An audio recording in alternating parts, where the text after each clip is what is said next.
Hey everybody, Jason with Davis Shopworks here. I had a whole plan whenever I first built this to go through the build process, because I thought other folks might want to build a ballast box like this, and a lot of that footage just didn't turn out, and it's like corrupted. Some is corrupted, I guess. And so anyway, I guess I'm going to kind of start from scratch and say, this is the ballast box, and kind of show you what I did with it. If there's any interest in trying to learn so that you can build your own, I'll gladly share the lengths and go through and measure this thing up, share my plans of it, and so on and so forth. But I wanted to make sure that I showed everyone this because I thought that it was a pretty good idea overall. And after using it now for a short bit, I really like how compact the weight is and the versatility of this box versus what was commercially available. So commercially available, there was a couple of ballast boxes out there. They ranged anywhere up to $600. I think I've seen them as low as $250. A lot of them things was made in China. Poor welds were being reported and things like this. They'd come in, they'd be dented up and poorly painted, or damaged paint, damages to the sides. A lot of these things you'd end up filling with concrete, and once you fill it with concrete, that item is pretty well shot unless you break up the concrete out of it. So they weren't end up being really usable for anything. Some folks was taking PVC pipe and putting the PVC pipe down in there and then concreting around it, probably calculating how much weight that they wanted in it and then creating that. But I just wasn't really happy with that. And as I was searching for the weights, and I knew I wanted adjustability, but I didn't want to pay what seemingly was $2 to $3 a pound for a tractor suitcase weight, let alone sit there and buy a whole hitch and then all these weights and all these things. It was just a little much for me and for what I felt my needs were. So I started drafting up this idea after seeing a fella use very small blocks as his ballast weight, and he filled his ballast box with these very small blocks, and then later on he's like, it's not worth it, and I filled it with concrete. And I was like, well, maybe for his needs, maybe that was the case, but again, at least with the small blocks, you could remove however much those blocks weigh at a time. So the blocks in my project are a 4-inch block, and they are used primarily in masonry wall building. Now, whenever you go and you look at pound for pound on what everything weighs, a pound is a pound, but volumetrically speaking, a pound can take up a different amount of weight, or a different amount of space, I mean. So the ballast weight differences, to me, kind of mattered. And one of the things that I saw a lot of was concrete. They're using concrete to put it in there. A couple of guys were using metal. They'd get really thick metal, which metal's not cheap. And I don't have the sources of metal that they did. So to put it into perspective, one of these 4-inch by 16-inch blocks, solid, is 33 pounds. A cinder block, so normal, let's see, it'd be 8-inch by 16 concrete block with the holes in it, is 24 pounds. So I'm able to adjust my ballast box weight using those weights. And I wanted to get where I could adjust it somewhat because I wasn't sure I needed to run full heavy all the time. So that, for some reason, was a big deal to me at the time. Now that being said, looking back at the ballast box, one of the things that I figured out is if I tiered my system, and originally the plan was where all three would just drop in straight down. I also had another setup that I'd seen online where the guy had two sets of blocks, so a set here and a set here. What I ended up deciding is a three-tier system. I quickly migrated to a three-tiered offset system, and I've custom built this entire thing with this idea that I wanted also a chain box incorporated into it. So as I built this, I incorporated an open frame chain box, and the open frame is because in case I'm out in the weather, the water ends up coming out. The only steel that I used that I had on hand was an old Bobcat ramp. So I finally cut that thing up because the connection point is what I used for the trough, leaving a gap at the back of about this wide so the chain won't fall through there. Also used the side rails as the undercarriage. Now I'll show you around this thing here in just a moment, but the only steel that I bought for this was this square tubing, which is a 1 1/4 by 1 1/4, and the wall thickness is 1/8 of an inch. So 1 1/4 by 1 1/4 square tubing, 1/8 inch thick. Also used for these uprights and everything was an angle iron that is 2 by 2, and it is 3/16 thick. It also forms my bottom frames, and all these frames, so each individual drop for a block was made individually, and then they were placed together and welded together. Now I also ended up buying some flat stock. It was 2 inches wide, and it's 1/4 inch thick. I'll double check that. So 2 inch wide by 1/4 inch, I had 3 feet of that. And that is what caused some of my connections to make sure that I had the rigidity to carry the weight that I wanted.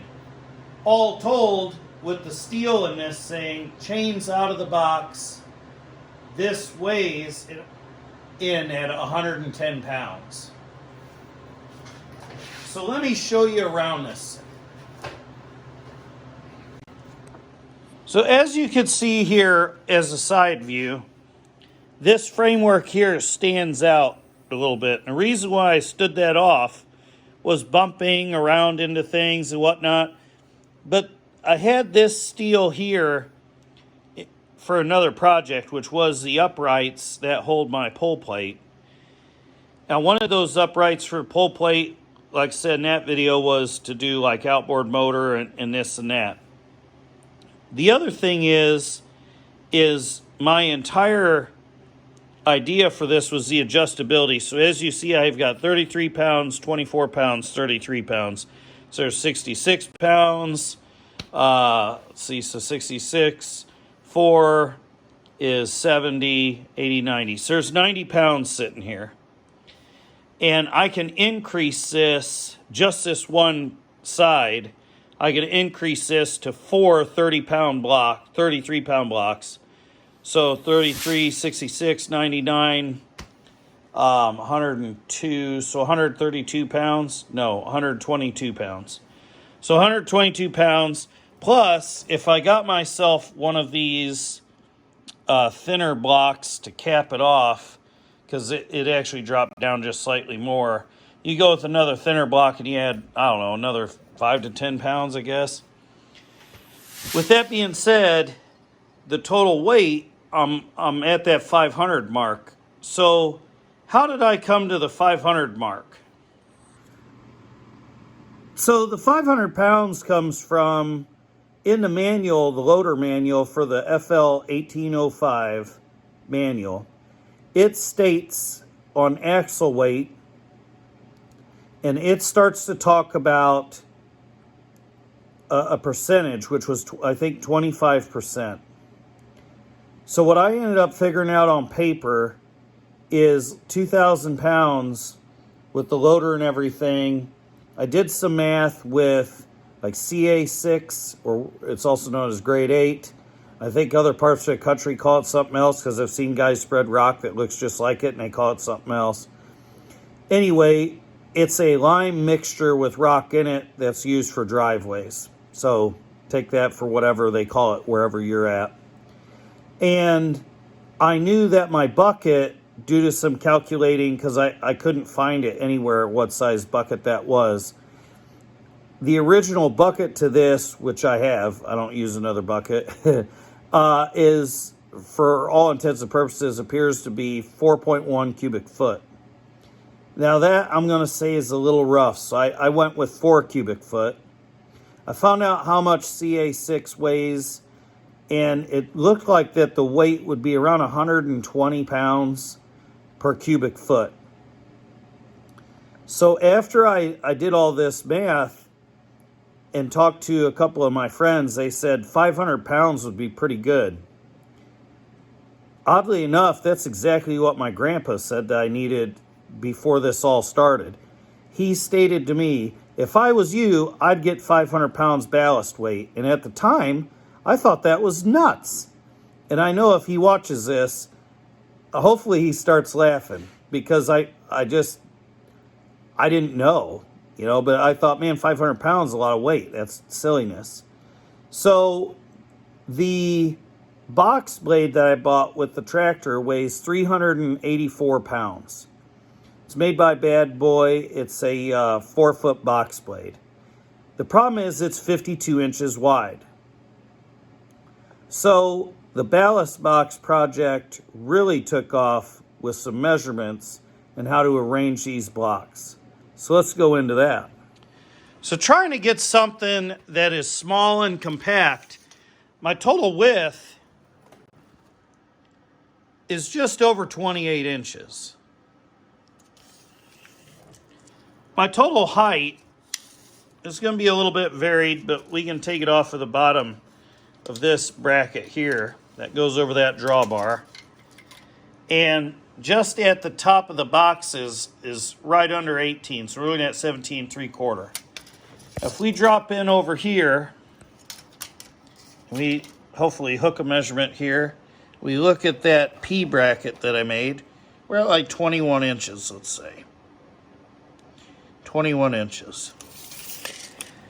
Now, I decided that that is small and compact enough for me to get in and out of anywhere that I wanted to go. I fit in my track extremely well because the track of this tractor is 46.7 inches as stated in the manual. I have measured this and it's got to be like right there. I didn't want it to stick out past the back very far, and so I also wanted to keep the triangulation of geometries that they have figured out for this system of 3-point lifting and everything, which they say pin to pin is like 18 inches. I measured my carryall, I measured the box blade, I measured all these different things, and that is a number that I was pretty close to. So that being said, the pin to pin for mine is like right between 18 and 19 inches. It lifts just fine. I have no issues with clearance on the P bracket up inside here at full lift, because this thing will lift this thing totally all the way up. I have no issues dropping the heavy blocks into this center core, but I will say the only drawback is to get a block, because I've not done one of these, you can't do a big center block in the center because of the P bracket. And so there's 4 33s and then this top one I had laying around just to see what it would look like capped off. They slide in there at an angle and you have to reach up in there. So I kind of wedge it in with one hand, reach in with the other, and then take it down and try to run them straight down in there. So why the P bracket is built the way that it is to accommodate the blocks coming in, because they have to come in at an angle. I tacked them in place to get them where I wanted. Now this is 1/4" steel, 2 pieces. So I cut 2 P's for every bracket, welded all the way around, cut the holes, and then grinded them through, and then that way I could pin this. And I picked a distance that would be decent to allow this to still float some, because this ball in here is going to move for that pin. So if my holes were not aligned totally perfect, it wasn't going to be a problem. And I can tell you they're almost on, but they are just slightly off. No big deal. In the corners here, I went ahead and added extra corner bracing, which is just more of the 2x2. I cut it off and welded the ends. I welded it all up. I've got this bar piece. So whenever you weld your bottom pieces together, which I know we can't really see here, sadly, because at the bottom, this is the outside, and then these uprights is just straight through, okay? So as you can see here, here is that corner welded in, right? So the blocks go all the way straight through to the bottom. So you weld a tray, then you build your uprights. I made a wooden pattern in here, and then I framed it, basically. In between the pieces was so much room, because you have 3/16 and 3/16 of the 2x2 angles touching together, and I welded those. Well, then I came in with this, that 2-inch flat bar and welded that across here, which gives the spacing to the 2-inch by 2-inch angle iron pieces. The next thing that I did, or that I built this whole thing around, I would say would be a drawbar. I didn't want to deal with the pins for some reason, and I looked for a drawbar. And so this drawbar, I went ahead and put these big bolts in. I've got 2 on each side. I went ahead and drilled for the 3rd hole just for the heck of it. I'm probably overkill, to be honest with you, but I have every intention to use that drawbar for other things. So this ballast box is removable if I want to remove it. The pins then are on this thing all the time, and I'm going to build a roll-around roller cage or caster wheel deal for this thing to sit on, so I can push it around.